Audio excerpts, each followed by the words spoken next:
o governo federal editou a medida provisória 1185. O que é isso? O que é essa MP e como que ela afeta as empresas? Porque vai ter um impacto considerável na forma de tributação delas aqui no país. Bom, para falar sobre isso hoje, estou na companhia de Thales Granello, que é analista de research da Safra Corretora. Bem-vindo, Thales. Como é que você está? Tudo bem? Tudo certo, Thiago. Obrigado pela oportunidade, pelo espaço. A MP 1185, né, ela regulamenta a isenção tributária para créditos fiscais advindos, né, da subvenção de investimento. Né? Um grego ali, né? Não é muito fácil de explicar, mas vamos tentar entender mais ou menos o que ela faz, né? Ela estabelece alguns parâmetros, né? São 5 tópicos. Acho que o primeiro é de escopo. A partir de agora, os investimentos, né? Tem que ser... A isenção ela só vai ser dada para investimentos novos, projetos novos e expansão de plantas atuais, né? Fábrica de ativos já existentes. A questão, o incentivo fiscal de ICMS, ele só vai gerar um crédito futuro, né? Como é que era antes dessa MP, né? Você já ia reconhecendo esse crédito da exclusão da base de cálculo do lucro antes do imposto de renda, né? O EBT, né? Aí, né? Em português.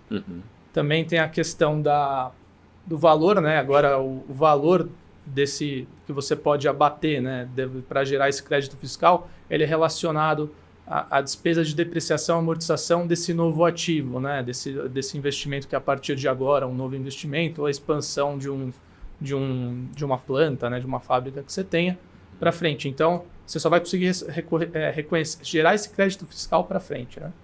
E tem a questão da burocracia. A partir de agora, as empresas elas vão precisar, né, se adequar, elas vão precisar se inscrever ali na Receita Federal, explicar o que elas estão fazendo direitinho para conseguir reconhecer esse crédito.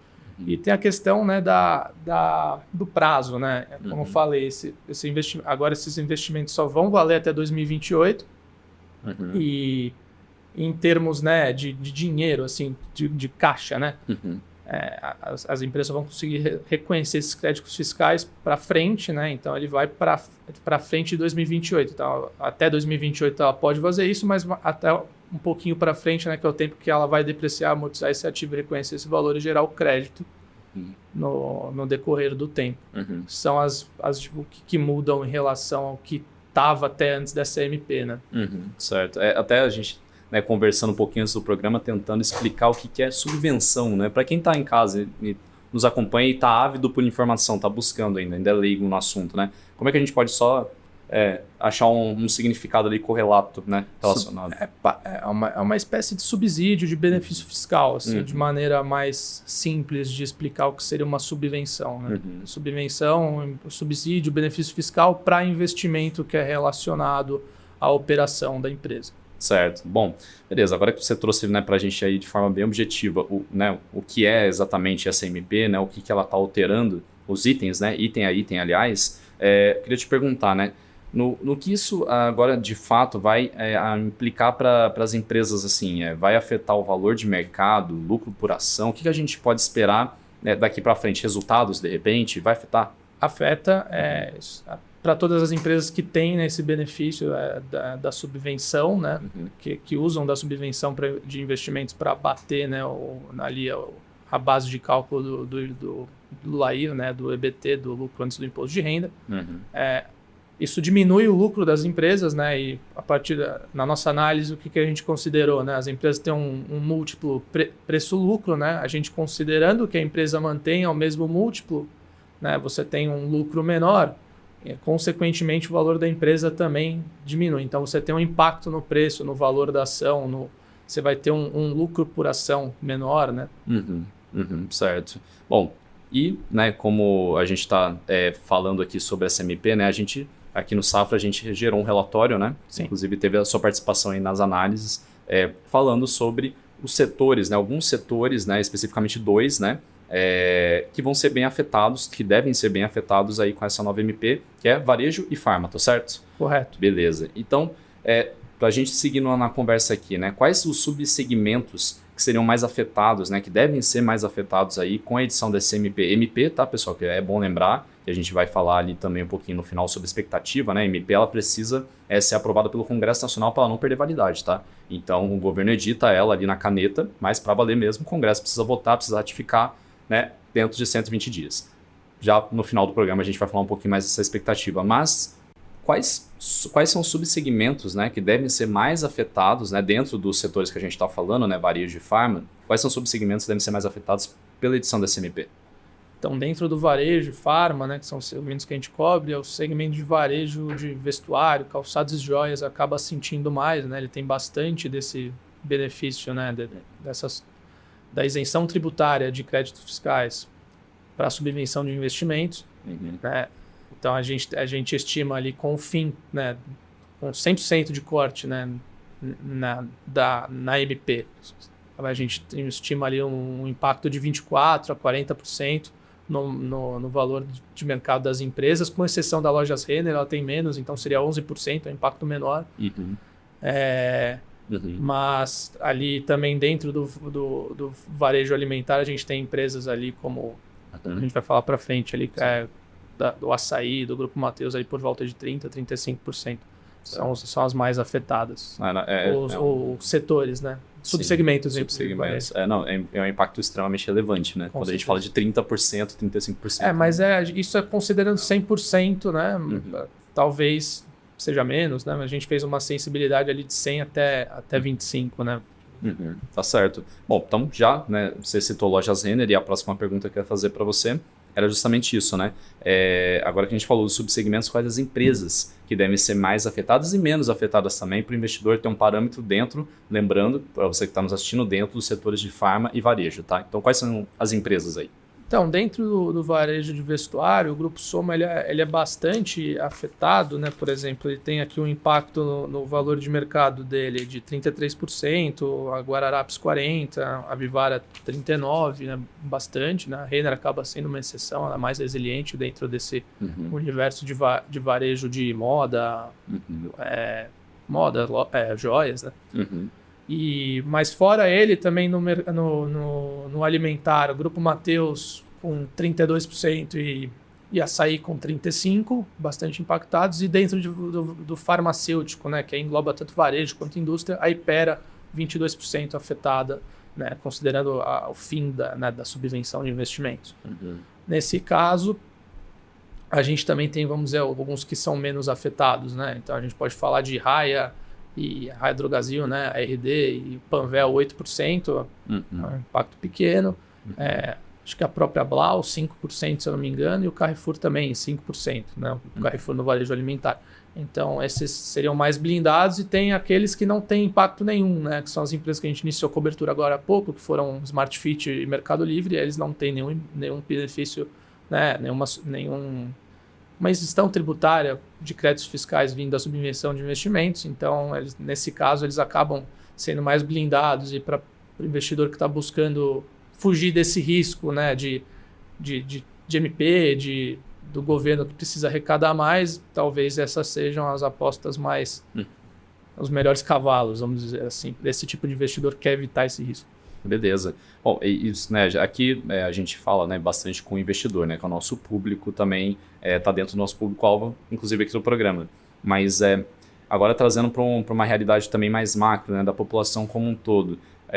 Dá para a gente projetar, né, isso, né, não sei, né, a MP acabou de sair, mas dá para a gente projetar que com isso o cliente final vai sentir alguma coisa na ponta com serviços ou produtos, já que a gente está falando de farma e varejo. Dá para projetar ou imaginar que vai ter um impacto para ele no preço final de alguma coisa, de um serviço, por exemplo, ou não? Assim, eu acho difícil que essa MP ela seja aprovada dessa maneira, né? Ela tem 120 dias, né, para ser aprovada lá no Congresso. Acho que ela vai ser muito discutida, né? Tem espaço, né? A gente conversou com alguns advogados, acho que o texto dela abre espaço para discussão, né? Para você chegar num consenso ali entre mercado, empresas, governo. E tem também a questão do STJ, né? Esse ano o STJ, o Supremo Tribunal, ele declarou inconstitucional a cobrança de impostos, né, por parte do governo federal sobre benefícios, né, isenções fiscais que são dadas pelos estados, né? Isso acaba ferindo o Pacto Federativo. Isso é um tema que a gente sempre escuta, né? Ele é sério, né? É um tema constitucional, né? E então as empresas elas devem se calcar nisso, pelo que a gente conversou com algumas delas, para se defender e defender os interesses dela. Mas assim, é difícil você imaginar que ela vai perder lucro em algum momento, né? E não tenha nenhum repasse assim na ponta, algum repasse, alguma coisa, né? Teve o DIFAL, né, esse ano, né? Diferencial de alíquota, né, de ICMS de um estado, quando você envia um bem de um estado para o outro, né? E você tem a diferencial de alíquota de ICMS, o governo voltou a cobrar, né, para as empresas de e-commerce, e a gente vê elas repassando de maneira gradual, mas repassando, né? Então, eu acho difícil você imaginar que se tem alguma coisa que não tem algum repasse na ponta. Né? Essa minha visão aqui, imaginando agora. Beleza. Bom, então, até botar na tela, até, né, para a gente visualizar, que realmente, né, como a gente já comentou antes aqui no programa, essa MP ela tem 120 dias aí, né, para ser votada pelo Congresso. Em teoria, ela entra em vigor ali em 1º de janeiro de 2024, né? Então, virou o ano, entra em vigor, mas o Congresso precisa votar até 28 de dezembro. Então, né, para finalizar aqui nosso papo, era justamente essa minha pergunta para você, né? A expectativa que a gente tem hoje, né, que o banco tem hoje aqui, que é a nossa visão, é realmente da MP não ser aprovada exatamente como está, né? As empresas devem atuar, né, junto ali ao Congresso. Né? Dessa maneira não, acho que o Congresso vai discutir, o governo precisa arrecadar, acho que ele colocou o elefante na sala, né? Ele falou, vamos testar, e aí devem se chegar a algum consenso, né? Acho que não vai cair por terra, como também não vai ser aprovada dessa maneira, né? 100%. Deve ter algum denominador comum, né, negociação entre eles. E as empresas, né, com essa decisão do STJ no começo desse ano, de que o governo federal não pode cobrar impostos sobre isenções fiscais, né, isenções tributárias dadas por estados e municípios, né, então foi o Supremo Tribunal, né, acaba ferindo o Pacto Federativo, é um tema sério, né, nessa parte de direito. Acho que Constituição, né? Bem sensível, né? O tema, exato. E aí, por conta disso, as empresas devem se calcar, né, nessas questões para se defender. E acho que vai ter uma negociação aí, tem espaço para se discutir. Caso seja aprovada, a MP também acho que vão judicializar, né? Acho que as questões para conseguir se blindar, né? Tá certo. Pelo que a gente conversou com as empresas na estratégia, caso aconteça alguma coisa, é judicializar. Tá certo, beleza. Thales, acho que a gente trouxe aqui de uma maneira, né, descomplicada, destrinchar aí um pouco dessa MP, que é uma MP importante, né, também para a pauta econômica aí, e para ficar no radar dos investidores, né, que principalmente, né, investem nos dois setores, né, farma e varejo, que é o que a gente trouxe hoje, né, especificamente. Então, cara, agradeço muito sua participação aqui mesmo no Papo Especialista. Sinta-se convidado para outras oportunidades aqui, tá? Outras vezes. E também, sempre que tiver algum tema relevante, a gente vai ficar feliz em te receber aqui. Obrigado. Eu que agradeço, Thiago. Obrigado aí pelo espaço. Uma ótima tarde para todo mundo. Valeu. E bom, né, como sempre, agradeço muito a você que esteve conosco. Lembrando que, né, o relatório do Banco Safra sobre SMP, a 1185, que a gente comentou aqui no programa, ele está disponível para leitura completa aqui na íntegra, aqui na descrição do nosso programa, tá certo? Então, agradeço de novo a sua participação, sua companhia e nos vemos até o próximo Papo de Especialista. Um abraço e até lá.